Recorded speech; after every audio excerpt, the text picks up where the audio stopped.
Okay, so we got wine from Oregon and mushrooms from Canada. How do they relate? Well, they probably definitely relate if you're cooking. But unfortunately, I'm not a cooking channel and I suck at cooking. But in today's video, they relate because they're two products, one from the south of the border and one from north. And the product from south of the border, they're continuing to show their sob story on how they're not getting any sales and that their inventory is starting to overflow. And then you got this person in Oregon who's in a bit of a bubble. And I'm going to tell you later why she's in the bubble. I mean, I don't have to tell you. You just got to listen to her. But while the US industries are playing the victim because we're avoiding their products, Canadian mushrooms are the latest target of Taco Tuesday's tariffs.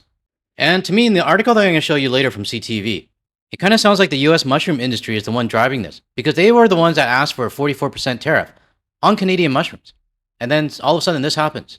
It's the usual pattern we're seeing. I mean, it's the same pattern as what we saw with the Gordie Howe Bridge. But while this is all unfolding, I got to think about these two idiots right here. Because another Canadian industry is being targeted by the Taco Tuesday administration. But they want the US liquor back on their shelves to give Canadians a fair chance to buy their crap. Now that evil hag on the right, I'm not going to even talk about her. I mean, she is what she is. But Adam, do you think it's fair that our mushroom industry is now being targeted? But despite that, we should still put the alcohol on the shelves. I'd love to be able to hear his answer, but we'll probably just get some sort of word salad bullshit. But what I'm doing right now is pointing out the hypocrisy coming from the United States on both sides of their aisle. And neither sides are friends of Canada, and they just want to fulfill their own interest. And I want everybody to remember this as I play the report from Oregon, who continue to play the victim, and they don't even blame the right people. So let's get started with the first report out of Oregon. In a consumer alert, Oregon wine leaders say the industry is facing a crisis. Total grape production was down 25% last year, according to a new report from the Oregon Wine Board. Well, export sales, they even dropped by 29%, with exports to Canada down by 83%. Now, this is the only time they ever mentioned Canada in this entire report. And what you're going to hear are a bunch of excuses and people in denial of what the current political situation is. Because ignoring your biggest export country being down by 83% and blaming it on TikTok, that's some grade A denial right there. And yeah, somebody actually blamed it on TikTok. It is a big hit to an industry that generated $8.5 billion in the Oregon state economy in 2024. Well, we spoke with Gary Mortensen. That's the president of Stoller Wine Group in Dayton. He calls this one of the most severe dilemmas in decades, telling us the drop in production is largely because people are drinking less, especially after new reports and campaigns by the World Health Organization as well as the Oregon Health Authority. Now, this deflection performance that you're going to see, I really wonder if Taco Tuesday never happened and things were quote unquote normal and Canadians were still buying the alcohol from the US, would this story exist? Because if Taco Tuesday's dad decided to use protection, that would mean that the 83% exports that they're missing right now would have happened. And I don't deny that maybe drinking levels all across the world have gone down. And yeah, Gen Z, maybe they're not drinking as much as we did, the millennials when we were their age. But it isn't the major factor on why these wine businesses can't sell their alcohol. Well, what it signifies is this is the worst crisis our industry has had in at least the last 20 years. Why is that? Well, there's many, many factors contributing. One is, since demand has slowed, that has created a large oversupply of wine. There's also, though, this rise of neo-prohibitionism, which is people are just drinking less wine, all the TikTok health trends and all of that. And they've turned against wine in a way, and they're going more towards alternate things. Yeah, curse that damn TikTok company that's killing the wine industry. It's all TikTok, right? But like I said earlier, would this guy be saying this stuff if the 83% that was exported to Canada was still flowing? I don't think so. And the next question that comes to my mind is, who did this guy vote for? Now, I haven't been able to find sufficient evidence on who this guy voted for, so I'm going to stay neutral. But the fact that there's zero mention of the current political climate and the US political party who started all of this, I'm just going to say I have a little bit of suspicions here. But blaming your overstock on TikTok and people not drinking is pretty ignorant of the situation we're in right now. Now, this next person you're going to hear from, it's another classic case of, we've been through this, or we have our ups and downs, and, we're going to recover eventually. I'll give my comments on this person after. We also spoke with the executive director of the Oregon Wine Board. And she stresses, as bleak as this report may seem, it only shows how the industry is at one point. It's important that we understand, again, that this is just a point in time. It is not where we're headed.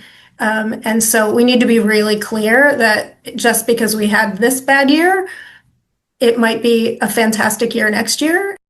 Now, we 100% heard this last year. I mean, farmers and wine vineyards and businesses last year were just saying that we were in a little bit of a blip and 2026 will be better. Well, we're in 2026 now, and they're saying the same things again. Maybe 2027 will be better.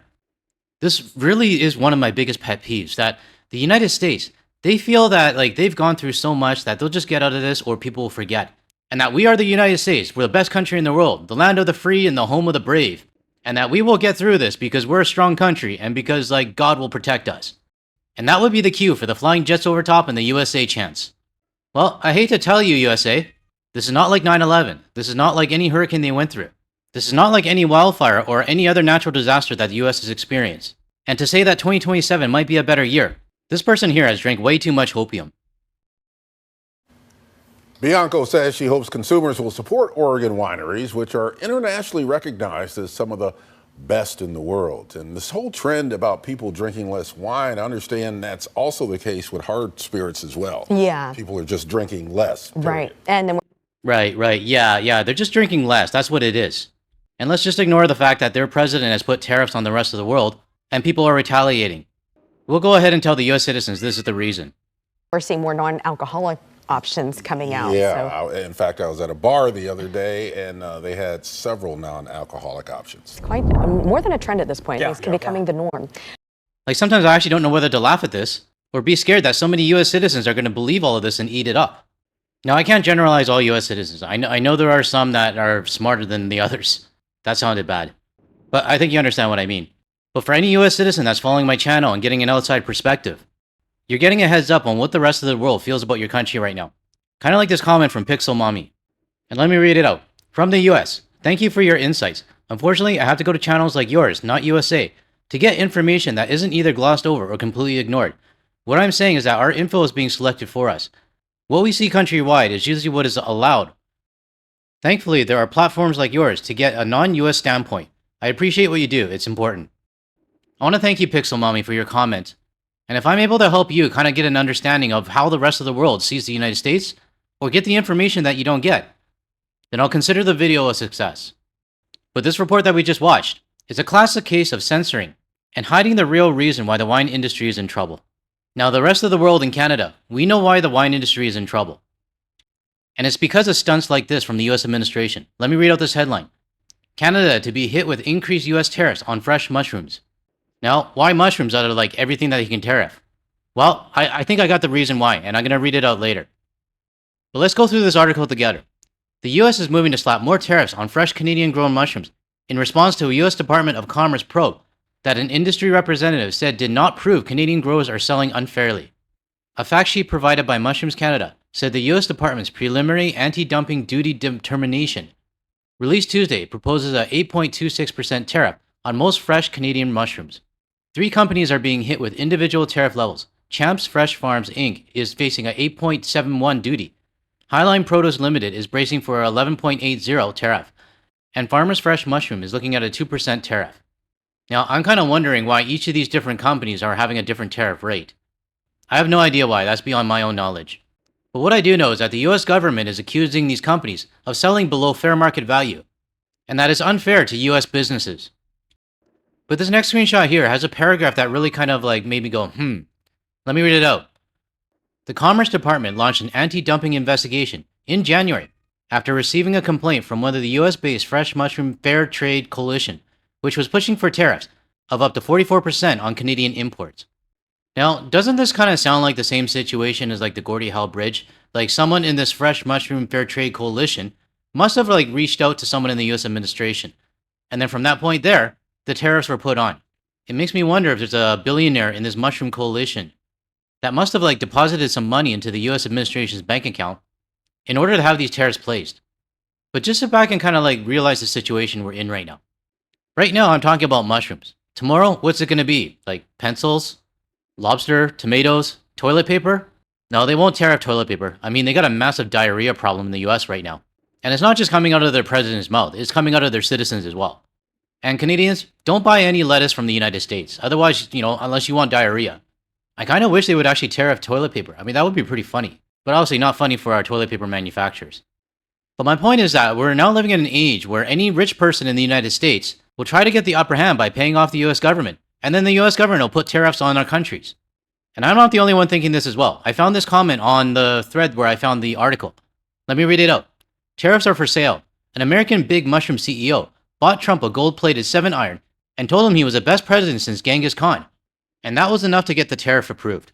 Now, obviously, this guy's being sarcastic, but it's what we're all thinking. And I like this comment here. They pull bullshit stunts like this while begging us to put their booze back on their shelves. Americans are just so totally self-centered that they make me want to puke. And this comment right here kind of summarizes why I created this video.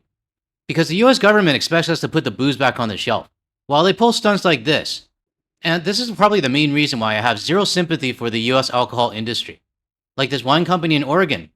Good luck with your overstock and continue blaming it on TikTok. And to the CEO of, I don't even know what the hell she's a CEO of, you continue to live in your bubble and believe that you're in a certain point of time. Because I don't think there's going to be anybody watching this video right now that's going to have sympathy for you, especially with what your government's doing to our industries. I would actually love to ask these two people on the screen right now, what are your thoughts of your government tariffing our mushroom industry? I would love to hear what they would say. So I hope this is a good reminder to all the Canadians and international viewers watching this right now, what we have to deal with. And unfortunately, this is the new normal for at least the next 5, 6, 7 years moving forward. And I say past Taco Tuesday's term because even if there is a Democratic president, to me, nothing changes. I've seen too much. And too many people have revealed their true colors. Like this guy on the top left. So let me know your thoughts on this video. Do you have any sympathy for the Oregon wine industry? And what are your thoughts on the mushroom industry being tariffed? Do you think a rich mushroom CEO is behind it? Share your thoughts in comments below. The GTL photo for today's video comes from the cousin from our Discord server. And this photo comes from Manitoba Beach in Saskatchewan. I appreciate you sharing your part of Canada and posting this on the Discord server. Alright everyone, that's it for this video. If you found any value in anything I said today, or you want to hear more from a Canadian and international point of view, without the US media bias, make sure you hit that like and subscribe button below. That way you'll be notified of my future videos. And don't forget to hit the bell icon and select all as well. Now, if you want to see more of my videos, check out the ones that are going to show up on your screen shortly. Thanks everyone, I'll catch you in the next one.